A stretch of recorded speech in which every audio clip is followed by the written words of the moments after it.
خوتي خواتاتي صباح الخير عليكم، اهلا وسهلا مرحبا بكم يا جماعة الخير. السلام عليكم. Azul Felaoun, j'espère que vous vous portez bien. Il fait froid là où je suis. Franchement, il y a un hiver qui est un peu dur, qui commence très durement et rudement ici en France.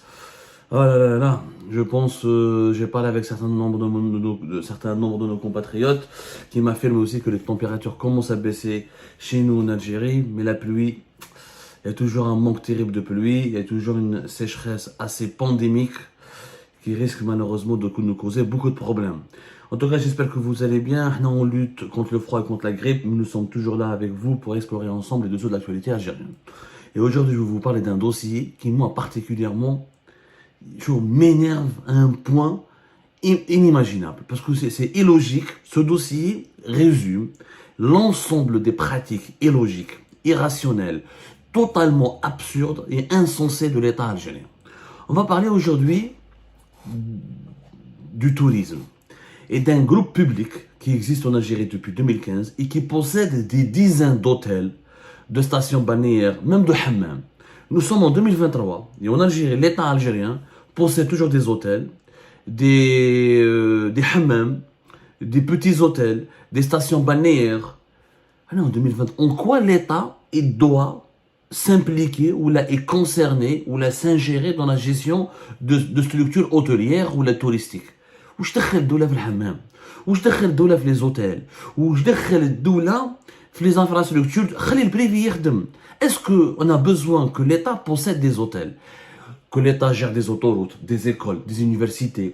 Déjà, l'État a beaucoup de missions à accomplir et des missions régaliennes, stratégiques: protéger la sécurité nationale, protéger les intérêts, l'ordre public, garantir la justice sociale et la justice tout court, l'ordre constitutionnel. Il a énormément la santé publique, l'éducation publique.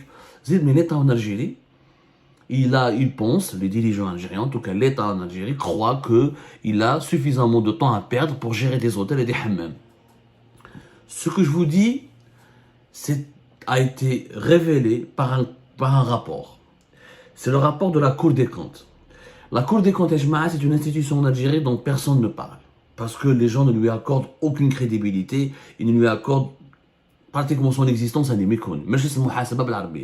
Pourtant, la Cour des comptes existe depuis 1976. La Cour des comptes est censée être, dans les pays qui se respectent, c'est un organisme hyper important. Parce que la Cour des comptes, c'est quoi? C'est un organisme judiciaire qui est censé contrôler ou la surveiller l'utilisation des finances de l'État et de l'argent public par les organismes qui relèvent du gouvernement et de l'État. Le rôle de la Cour des comptes, c'est d'établir chaque année un rapport et de plancher sur, ou là, de surveiller la régularité des comptes publics et la régularité de l'utilisation de l'argent. Alors, la Cour des comptes existe en Algérie depuis 1976. Son existence, malheureusement, est quasi théorique. Et vu que le pays n'est pas une démocratie, malheureusement, il n'y a pas d'indépendance des pouvoirs. Le pouvoir judiciaire et le pouvoir exécutif et le pouvoir législatif, il n'y a absolument aucune séparation. Pourtant, les textes théoriques, ils disent que la Cour des comptes est censée être indépendante, elle est censée être objective, elle est censée être impartiale, ses compétences professionnelles, elle doit faire son travail, elle doit enquêter sur tous les comptes. Malheureusement, jamais nous avons vu la Cour des comptes en Algérie pas s'intéresser au ministère de la Défense nationale. Très rarement, elle s'est intéressée à la présidence de la République ou au Premier ministère. Donc, la Cour des comptes, malheureusement,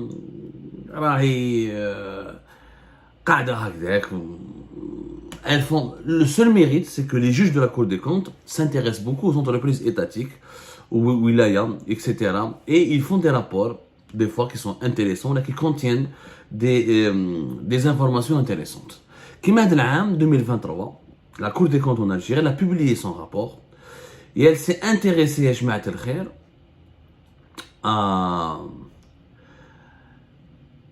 au tourisme, ou là au secteur du tourisme, et un groupe étatique.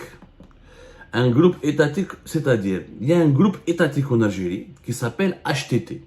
Le groupe HTT, c'est un groupe d'État, c'est un groupe 100% public, qui a été, on va dire, transformé et renforcé à partir de 2015.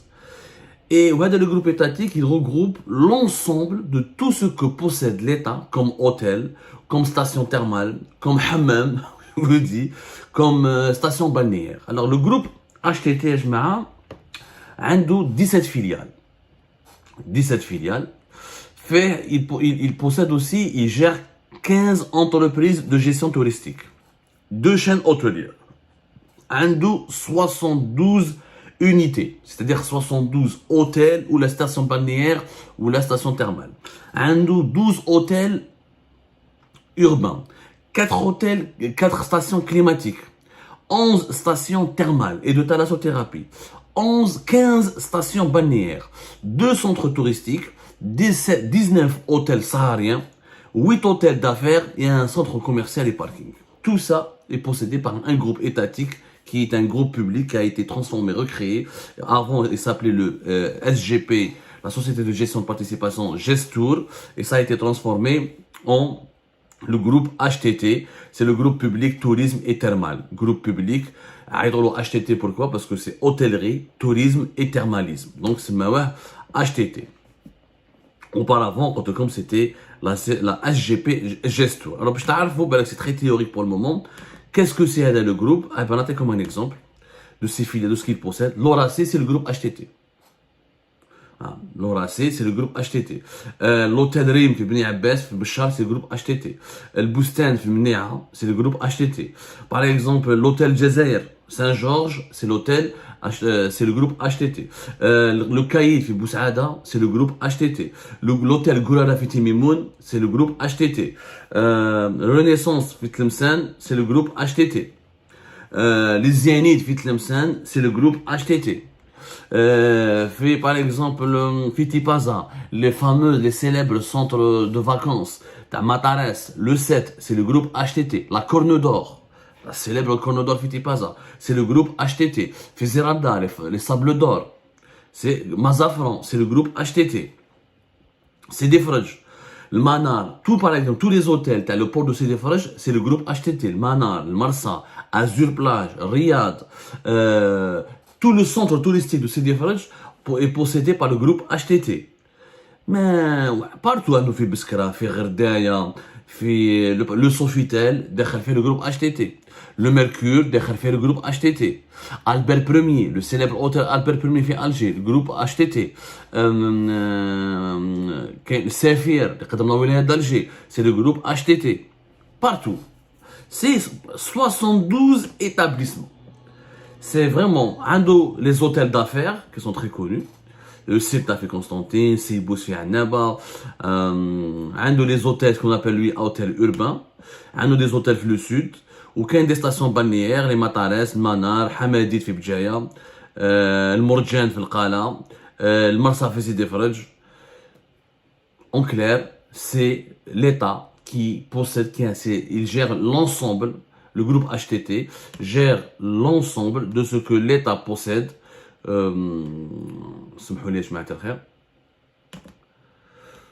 Il gère l'ensemble du patrimoine étatique dans le domaine du tourisme. Alors, c'est une anomalie à travers le monde. Déjà, à ce stade-là, c'est une anomalie. Il n'est pas normal qu'un État possède autant d'hôtels, 72 unités, c'est énorme, autant d'hôtels, autant de stations balnéaires, autant de centres touristiques. C'est pas son rôle. L'État, encore une fois, son rôle est la justice, l'éducation, la sécurité, la santé. Le reste, il y a le privé, il y a l'économie de marché. C'est comme ça que ça se passe dans le monde moderne d'aujourd'hui. Mais en Algérie, non.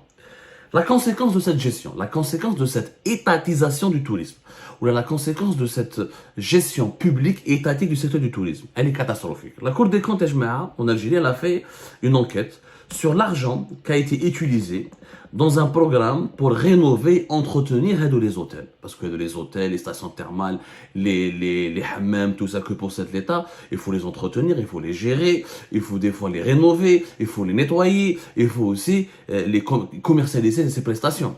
En 2012,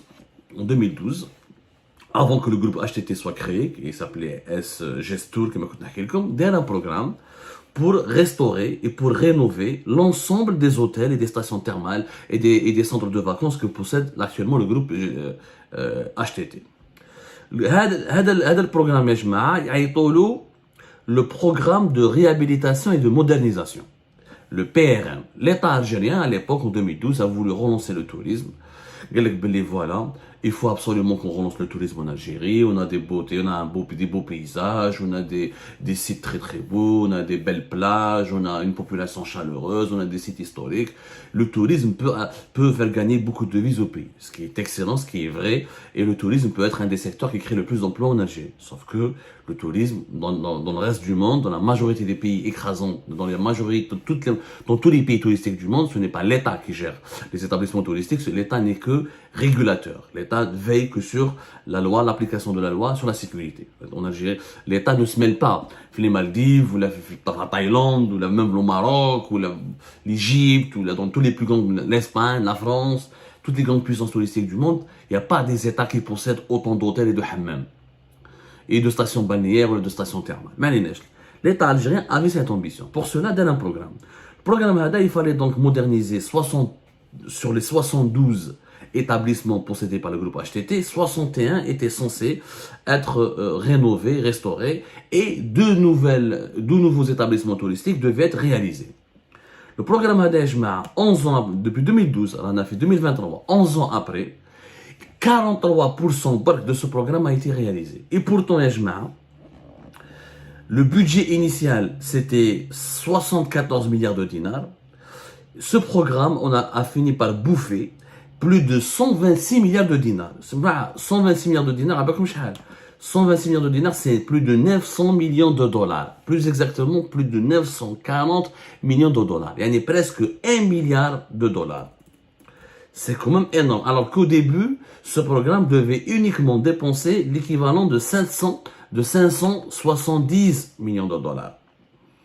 Il y a l'équivalent de 550, 560 millions de dollars. On est passé à presque 1 milliard de dollars, 940, 950 millions de dollars, qui ont été dépensés par le groupe HTT et qui, malgré toutes ces dépenses immenses, le programme de rénovation de ces hôtels et de ces unités ou de ces stations thermales ou la station balnéaire n'a pas dépassé les 43%. Presque 1 milliard de dollars ont été donc gaspillés. Pour moi, c'est plus que du gaspillage, dilapidés dans un programme qui n'a aucun sens. Parce que les hôtels, il fallait les privatiser, il fallait les donner au privé, il fallait louer, il fallait ramener des investisseurs étrangers. Pourquoi plus de 940, presque 1 milliard de dollars. Vous savez ce que c'est qu'avec 1 milliard de dollars, ce qu'on peut faire? On peut financer des nouvelles zones industrielles, on peut acheter des parts dans des grandes sociétés internationales, on peut lancer des usines, on peut créer plusieurs universités, on peut financer des nouveaux hôpitaux. C'est quand même beaucoup d'argent qui a été dépensé de 2012 jusqu'à 2023 pour finalement n'atteindre que 43% de ces objectifs. Qui étaient de restaurer, de rénover 71 établissements touristiques possédés par le groupe HTT. La Cour des comptes, elle explique pourquoi cet argent a été gaspillé et pourquoi ça n'a pas marché et pourquoi ce programme n'a pas tenu ses objectifs. La Cour des comptes dit qu'il y a eu une faiblesse des études techniques économiques qui ont été élaborées sans le recours au bureau d'études spécialisées. Il n'y a pas eu un mode de financement adapté, l'absence de gouvernance à la hauteur du programme, des déficiences dans les procédures de contrôle, l'absence de planning. Quel est ça? Mettez-le des études. Des bureaux d'études spécialisés dans la gestion des hôtels, des stations balnéaires et thermales. Mettez-le des plannings sérieux, concrets avec des opérations de contrôle. Mettez une bonne gestion, un bon management. Quel est presque 1 milliard de dollars qui a été gaspillé. C'est un scandale. Et ce scandale s'explique par une vérité que l'Algérie ne veut pas entendre. Ce n'est pas à l'État de posséder des hôtels, des stations thermales. On a 1 milliard. Imaginez que depuis 2012, on a privatisé ces hôtels. Le Saint-Georges me donne une chaîne d'hôtel international. L'Horace me donne une grande chaîne d'hôtel international.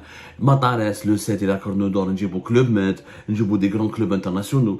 Et on fait confiance au privé algérien. Certains hôtels au sud, les Boussaada, ou la Femnia, ou la Timimoun, on donne ça à des opérateurs privés.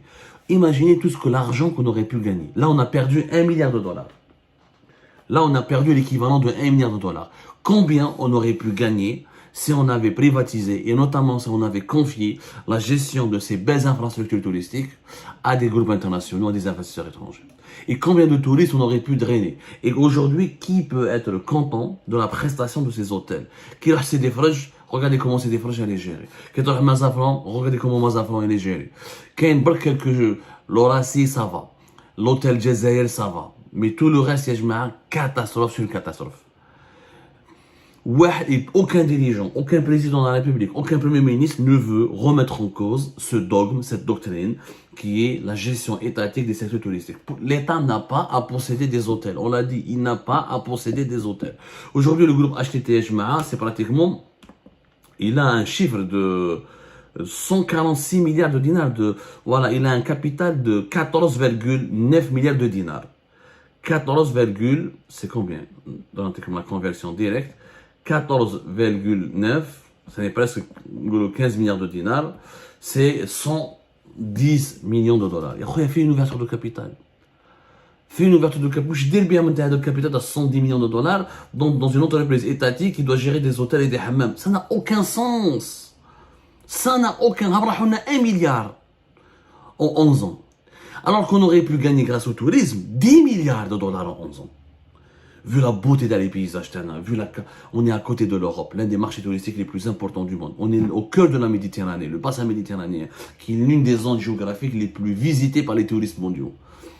On est à côté de l'Espagne, à côté du Maroc, de la Tunisie, pas loin de la France et de l'Italie. Nous sommes l'un des carrefours touristiques les plus importants de la planète. Et on n'a jamais su tirer profit de cela.